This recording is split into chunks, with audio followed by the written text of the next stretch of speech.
Hello, and thanks for joining us for this episode of the DINFOS Way, a Department of Defense podcast developed and produced at the Defense Information School. This program is dedicated to developing and showcasing the skills of military communicators, public affairs professionals, and industry experts from all over the world. I'm your host, Jack Rous. I'm a former Navy and civilian journalist and a current training specialist here at DINFOS. Joining me today is Mary O'Shea, the Provost here at DINFOS. She's our senior academic administrator responsible for day-to-day academic affairs and the management of our educational programs and faculty. Today, she's here to talk about the DINFOS Pavilion, a website we host at pavilion.dinfos.edu that's filled to the brim with articles, videos, and how-tos designed to help communicators succeed at every possible aspect of our career field. How to write a press release, editing and creating effects with Adobe software, crisis communication templates, and tips for taking a great photograph, they're all there and more. Best of all, this information is free and available to anyone. Mary, thanks for joining us to tell us more about this incredible resource. How are you today? I'm great, Jack, and thank you for having me. Absolutely. Great to see you. Thanks for having the time to talk to us. We appreciate it. I love Pavilion. I talk to students about it all the time. There's an Easter egg. I'm actually in one of the videos if you want to go try and track me down on the Pavilion website. But it's an incredible resource. It literally spells out how to do everything that you could possibly ever need to know in our career field, in your day-to-day efforts, for special events, for crisis communications, for everything. It's an incredible resource. So kind of tell me more about what it is and how it came to be, if you don't mind. Well, Pavilion started a little over 5 years ago. Actually, the concept building for Pavilion was very much a joint effort. And when I say joint, I mean all of our military service clients helped come together to create the concept of what Pavilion would be. And like any concept, you start off big and broad and with the sky being the limit. And then eventually reality and resource constraints settle in on you. And then you end up getting the best that you can for the cost, the time, and the resources that you have available to build it. And right now, Pavilion sits just barely under 500 different asset types for professional military communicators. And I cannot wait to bust through that 500 wall and celebrate it on its 6th birthday. The fact that we started off our very first year, we had a little under 85 total assets, and now to be sitting right under 500 assets on over 30 different subjects is just an amazing accomplishment in such a short amount of time. Absolutely. I remember when the team was here creating and developing all these products. They were in the schoolhouse. They were shooting videos with our instructors. They were talking to our subject matter experts about what was necessary to be on the platform and what our communicators needed. And it's really grown and evolved in such a fascinating way. Like you said, there's almost 500 articles or videos or assets, as you mentioned, that are there to help people, which is just tremendous. And it's unfortunately an underutilized resource at the moment, which is why we're here today, to make sure more people know about it. Kind of for your mind, what is some of the huge benefits to having the Pavilion website available to our students and our graduates, and really to any communicator? Well, especially for our graduates. Once upon a time, for those of you who are DINFOS alumni out there, you would literally leave with a very thick binder of printed resources. And now we are able to send you off with a website URL that you can return to the schoolhouse to get the very best of what we're teaching here in the schoolhouse, no matter where you are.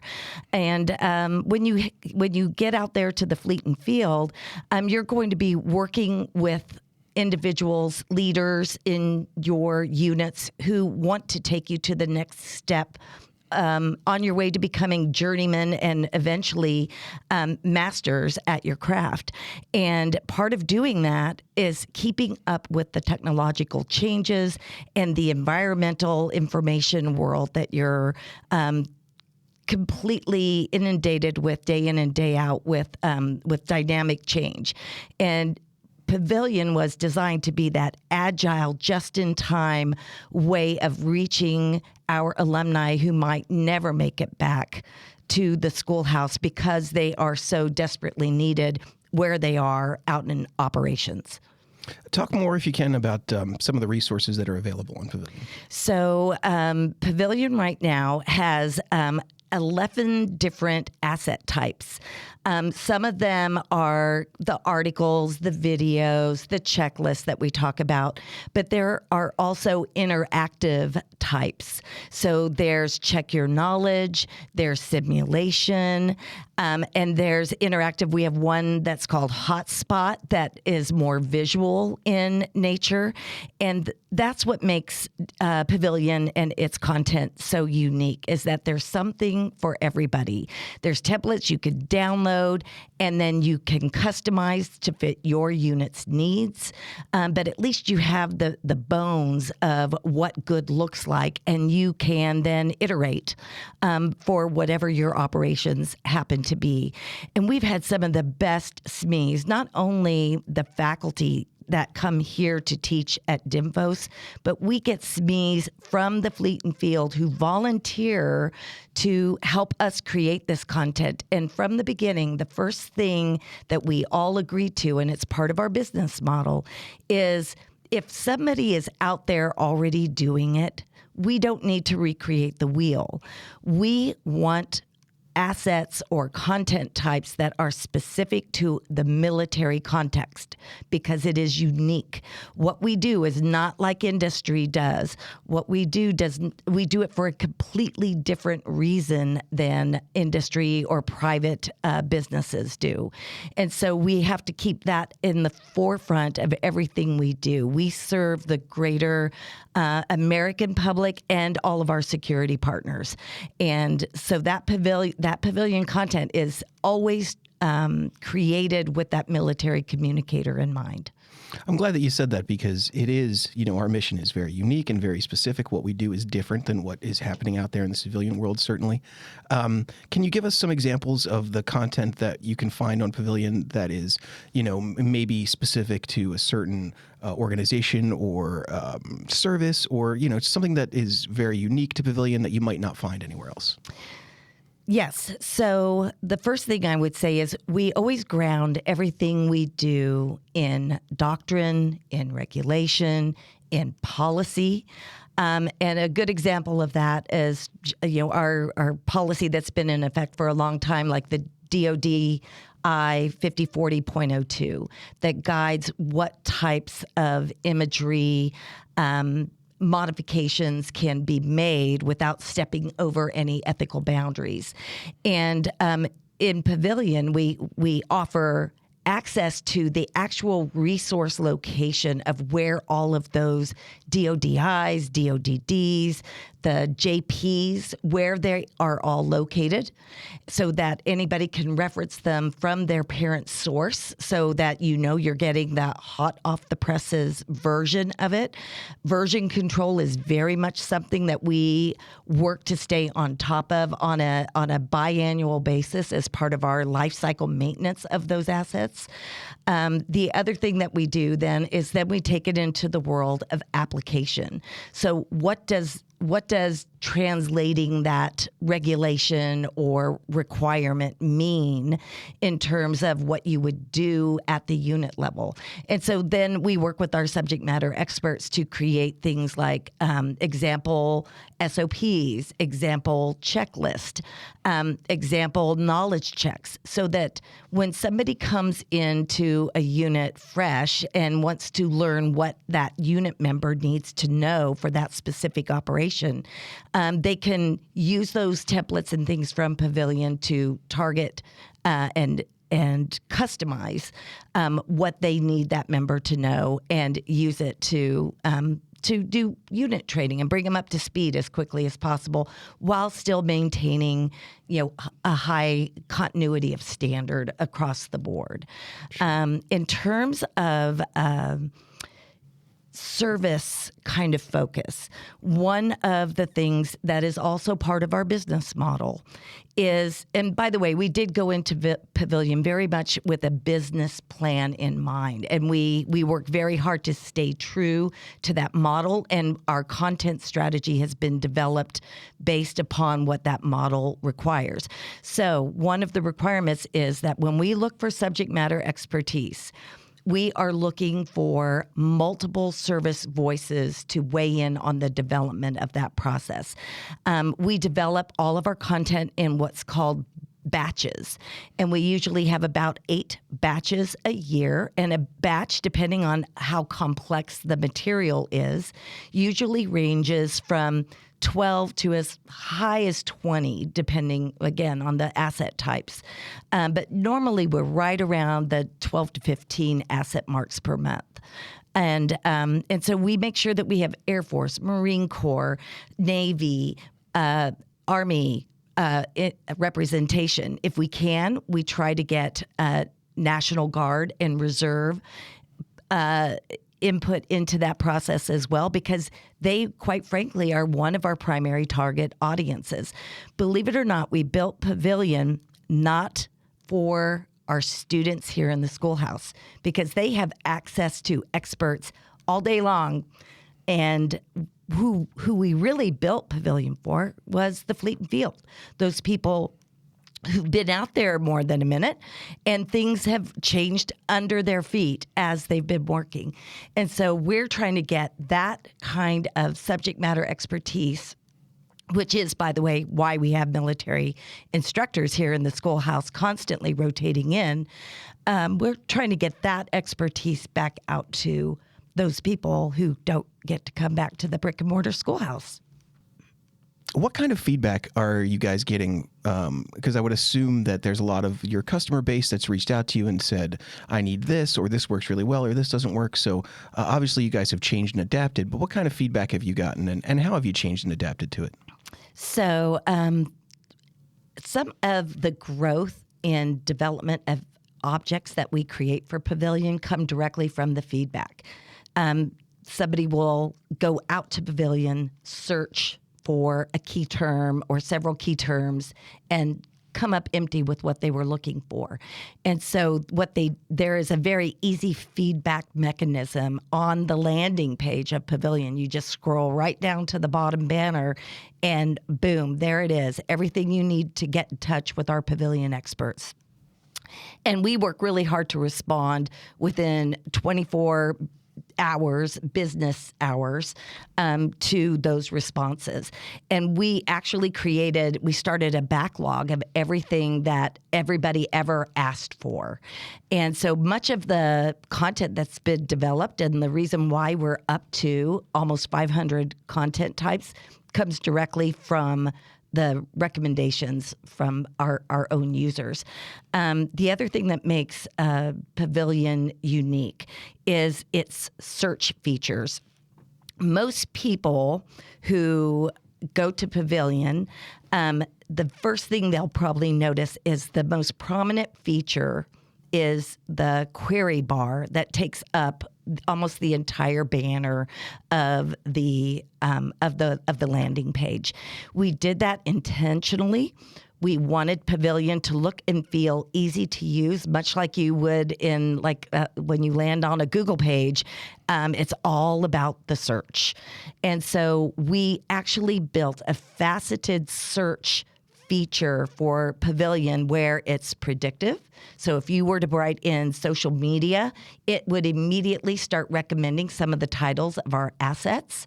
If you then choose social media as your keyword and go directly to all of the sources, which, by the way, is almost 400 items that have some kind of social media tie. That was our first and foremost starting subject for Pavilion. So we've got a great wealth of social media things, just as an aside.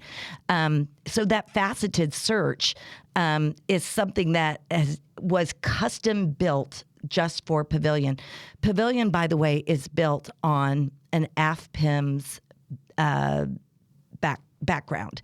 AFPIMS is the backbone that most of DoD and military units use for their web presence. Not every service uses it, but most do. And that U.S. government-sponsored web presence built on an FPIMS backbone is one of the most secure, and it is the reason why we opted to go with FPIMS. FPIMS is an aging system. All technology ages, and you always have to be looking at where are you going next, and I know that's part of our focus for today. And we partner very closely with our DMA headquarters component, web.mil. And web.mil, if you don't know, they are the DMA component that manages all of the web.mil programs, including defense.gov, the Marine Corps landing page, the Navy landing page. And so we built it. We're using tools that you have available to show you what can be done with those tools. It took a lot of customization to do that, but we felt strongly that if we were going to build a training presence that truly represented DINFOS, we needed that first experience, user experience, and visual engagement with that website to actually walk the DINFOS walk. We needed it to look like the professionals that are working out there in the DoD. We needed it to match the quality of what they themselves are expected to produce on behalf of the DoD. What content do you find to be most accessed or most popular? What do your users think is the most helpful part of Pavilion, I guess? Well, so oddly, all of us on the Pavilion team, which is a very small team, by the way, we all thought that there would be wild variations in what the top 5 or the top 10 hits would be. But strangely, what we see in the top 5 is very little variation.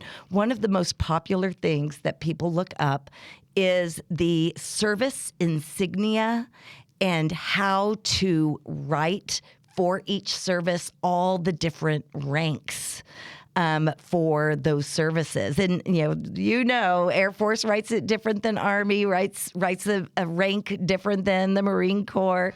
And so that is always in the top 5. Our Adobe editing content often makes it into that top 5 as well.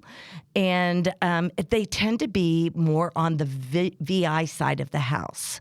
There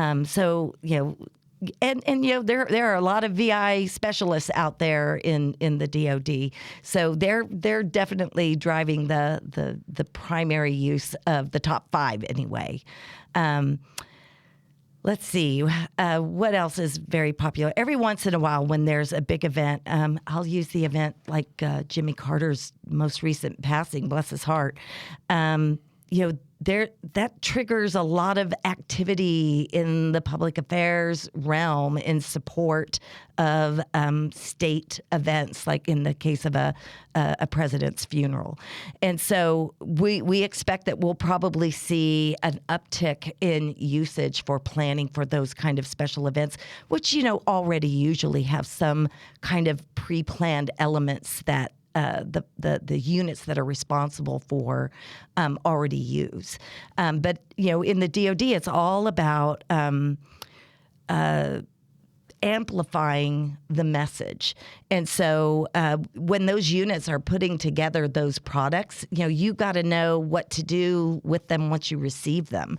And so we expect to see kind of a turn when there's a big event like Jimmy Carter's passing. Hurricanes are a great example of crisis event response in communication. So those sometimes are cyclical. Recent example, we've seen probably more Hatch Act. What the do's and don'ts of Hatch Act related to the recent election. So there are some external drivers, but our top 5 are pretty static. Thank you. You answered so many of my follow questions just in that answer. One of the things I was going to talk about or ask you about, but you just mentioned it so eloquently, was how effective Pavilion is in assisting folks with real world situations. And you mentioned, the passing of presidents and all kinds of other things that happen, hurricanes and events that happen where, again, we have this incredible resource for communicators to go and find the resources they need to make those things easier, to make them more streamlined, to make sure they're doing and saying the right thing. And I think that's really just extremely valuable to touch on, is how effective this is in real world scenarios. And that's what it's designed for. Yes. And, you had asked originally about feedback. The other types of feedback we've gotten are from other federal government agencies. One of the things I'm most proud of as provost for the Defense Information School is the fact that our alumni often head the communications for nearly every major federal agency that there is. Everything from Bureau of Land Management to nuclear regulation and the Energy Department and the Veterans Administration. Our alumni are literally everywhere in the DHS, in the State Department, and they remember their training at DINFOS, and they come back to the schoolhouse. Much of our feedback has come also for those alumni who use it within their own agencies for, a very similar purpose that the DoD does in communicating with the American public. And then the other feedback that we've gotten is really, in my opinion, the highest form of flattery. We've had other universities asked to use some of our content in some of their own courses that they are developing. And of course, everything that we create on Pavilion that appears in the Pavilion site that isn't behind a CAC wall or a PIV, a common access card, some kind of firewall, is it's publicly available information. It's really communication with a military context. And communication is non-agnostic. But how you use it and for what purpose is what makes Pavilion unique. George Washington University, their students have written us saying we use Pavilion all the time. It's one of the resources that we use. We've had FBI reach out and contact us and recommend things that they would like to see us develop.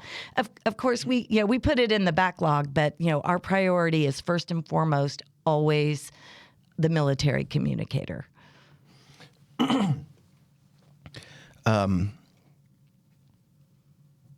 So earlier you mentioned that the Pavilion is a wonderful resource to students who have been to DINFOS and haven't been able to come back to any of those advanced classes. There's another resource that the Pavilion website is kind of famous for, and that is its ability to request our mobile training teams. Can you talk maybe a little bit more about that and sort of how that works? Yes. So whenever we launch a new training service, and the DINFOS Way is an example of a training service that we provide, we want to make sure that anyone who accesses that particular training service knows about the other types of training services that we also provide. So MTTs are another example. Mobile training teams are the other example of training services that we provide, as well as Pavilion. And so we always try to make sure that those three, think of it as a three-legged stool. We want that base available to anyone who leaves the brick and mortar building and goes out to the fleet and field to be able to return back to. So when a mobile training team is requested for us to come out to wherever your unit is in the world, and we've been all over the world, Morocco, Japan, South Korea, Germany, Ukraine before the war, Hawaii, and right here in the States. we even do some on-site MTTs for our military intelligence partners that share the Fort Meade campus that come over here, and we do a mobile training team within the schoolhouse. We try to make sure that they know what those resources are that are related to the type of training that they are receiving. So when we send out a mobile training team, we make sure that we do a search. So let's say they're doing a combat camera training on the management of visual information sources. We want to make sure that we perform that search within Pavilion. We give them, we let them know that resource is there. We demonstrate how to use Pavilion. And in doing that, what it's done is it's helped promote Pavilion, and Pavilion's usage rates have gone up significantly. We average right now between, and it depends on the month, between 12,000 and at our high mark, probably 18,000 users per month. Now, that may not sound like a lot in the scheme of things like compared to defense.gov, for example. But if you think about the niche audience that we're really reaching, it is a small community. The PAVI community in total, including civilians, including contractors, stands at right about 15K. So we're trying to reach that. That is our primary target, are the people out there in the fleet and field. And quite honestly, the need for it has never been greater. We've got AI creating a lot of mis and disinformation out there that has to be combated and identified first. We've got a lot of information operations happening in theaters of a lot of activity that we have to monitor and help our partners know how to respond to. And those, those resources are absolutely necessary, not just for the U.S. military communicator. We have a whole security network of communicators who need that information too, because there are very few military, public affairs, or visual information training schools in the world. And we work very closely with those partners to make sure that they have access to that training as well. It's a website that is endlessly useful, and I think one of my favorite things about it, as you mentioned, is that it's constantly getting new assets. It's constantly getting updated information that is changing with the times as the time change and as technology changes. So with that said, what does the future of Pavilion look like? Where is it going as we move into this new information age and this future that we see in front of us? Well, so Pavilion has really been very well supported by our current Commandant, Colonel Richard McNorton. And he believes in what Pavilion has accomplished, and he believes we should be doing more in the e-learning realm. A good example of why we need to do that, Congress in 2024 in the NDAA wrote specifically a requirement for DINFOS to develop a course for all of DoD to be able to train digital content provenance. And it spoke specifically about imagery, but it really pertains to all digital content. So it's everything from audio, video, PDFs, any kind of digital file that the DoD creates.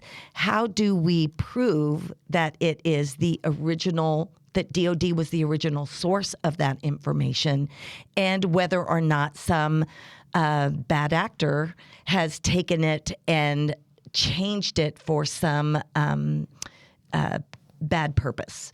And so digital content provenance is something that Congress is very much interested in, but the DoD is as well. And so we realize now that when you're talking about artificial intelligence, when you're talking about mis and disinformation, when you talk about information actors who might have malintent, we're discovering that more and more of what DoD communicators need to do in synchronization and integration with other information actors our partners, for example, is things that we probably need to take more of a protective stance over. And so I'm calling it Pavilion 2.0, but we're ready to take parts of Pavilion that probably need further deepening and of knowledge that is specific to those more sensitive areas. And we're going to be placing them, partnering with the Defense Acquisition University, who historically Congress stood up to address the training needs of the acquisition and the contract world and the finance world. But they've built this beautiful backbone of a learning management system that can reach literally millions of users within the U.S. government and bring e-learning resources directly to those users. So we're in 2025 going to take a step with DAU as an educational partner, and we're going to be creating some of that DINFOS content specifically for that DAU structure. And within that LMS, which is protected by you have to have a CAC and be an authorized user to access it. You'll have access to some of those more sensitive training types that Pavilion was more open about. A good example, a lot of the joint publications that have been updated, I'd say in the last 2 to 3 years, have moved behind firewalls. They're now on MilConnect as opposed to, they were on the Joint Chiefs open-faced website once upon a time. But as they've been updating them, they've been moving behind firewalls, which is appropriate given today's information state. So we need to take we need to read the tea leaves, and we need to do the same thing. So we're going to put our new digital content provenance course, where we're piloting it right now in-person courses within the schoolhouse this year.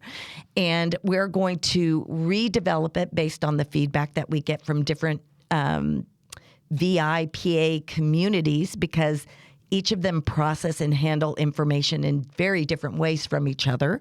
And one provenance course might not fit the needs of a different community.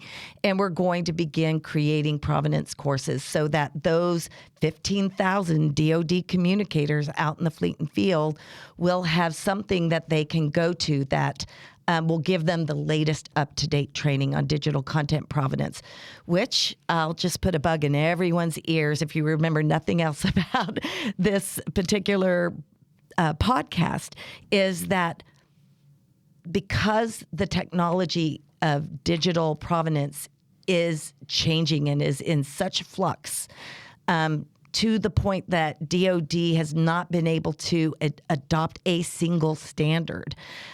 It means that we will be constantly